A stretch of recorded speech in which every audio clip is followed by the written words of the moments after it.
সব দায়গুলো কি বিএনপি নেবে কিনা রাজনৈতিক দল হিসেবে? অবশ্যই বিএনপিকে দায় নিতে হবে, এবং কীভাবে দায় নিতে হবে সেটা আমি পরে বলছি। তার আগে জনাব প্রিন্সের বক্তব্যের একটু উত্তর দিয়ে নিই।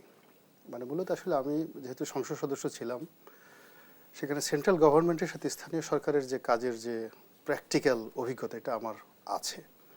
এর বাইরে উন্নত দেশগুলোতে স্থানীয় সরকার, লোকাল গভর্নমেন্ট যেভাবে কাজ করে, এই জন্য ইউরোপ এবং আমেরিকাতে প্র্যাকটিক্যালি আমি ওদের সঙ্গে কাজ করেছি, আমার কয়েকটা ফেলোশিপ ছিল। মূল ব্যাপার হলো যে স্থানীয় সরকার বলতে যা বোঝায় এবং সেন্ট্রাল গভর্নমেন্ট বলতে যা বোঝায় তার একটাও বাংলাদেশে চালু নেই। না থাকার কারণে এখানে সব কিছু হযবরল হয়ে যাচ্ছে। বুঝতে হবে স্থানীয় সরকার বলা হয় তাকে যে নিজেদের ইনকাম দিয়ে নিজে চলতে পারে। তো এখন ইউনিয়ন পরিষদ বলেন আর উপজেলা নির্বাচন চেয়ারম্যান বলেন, তারা যদি স্থানীয় ট্যাক্সের ব্যবস্থা, তার উন্নয়ন কর্মকাণ্ড শতভাগ নিজে চালাতে পারে, সেই ক্ষেত্রে সে শুধু নিজের স্বাধীনতা দাবি করতে পারে। আর সেন্ট্রাল গভর্নমেন্টের প্রতিনিধি হিসাবে প্রত্যেকটা নির্বাচনী এলাকায় একজন সংসদ সদস্য থাকেন।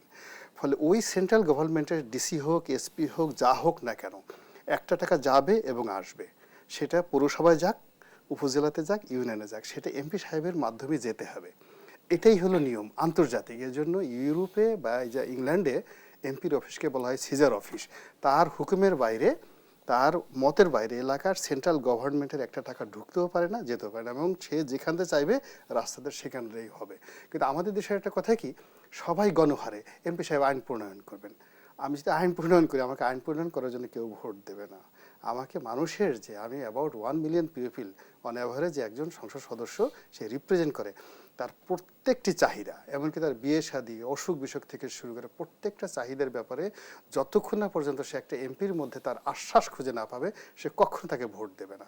It's a world wide. আমি শিকাগো শহরের যে সেন্ট্রাল যে মেয়র, ওর অফিসে কয়েক মাস কাজ করেছি, ড্যানি ডেভিস। বিশ্বাস করে শিকাগোর মেয়র থেকে শুরু করে, this is the second powerful man in the USA. New ইয়র্কের মেয়রের পরে কিন্তু শিকাগোর মেয়র। সে এসে এমপি সাহেবের দরবারে বসে থাকছে। শিকাগোর মেয়র এসে, সমস্ত ডাউন টাউনের ব্যবসায়ীরা এসে ওনার কাছে এসে ঘন্টার পর ঘন্টা বসে আছে। আমাদের বাংলাদেশের এমপি কিন্তু অনেক বদনাম। ও 1 ঘন্টার পর ঘন্টা বিলিয়ন বিলিয়ন ডলারের মালিক এসে একজন এমপির সাথে এসে দেখা করার জন্য বসে, তার সেক্রেটারির সাথে আলাপ আলোচনা করছে। This is a power.